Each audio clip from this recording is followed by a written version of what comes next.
Ever wondered what happens when you sneeze?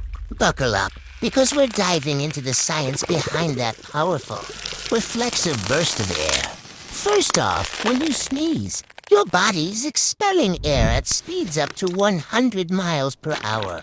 That's like a mini tornado coming out of your nose and mouth. But why do we sneeze in the first place? It's your body's way of clearing out irritants from your nasal passages.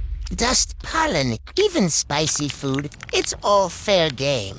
And here's a fun fact. Sneezing is a reflex, meaning your brain is telling your body to do it without you even thinking about it.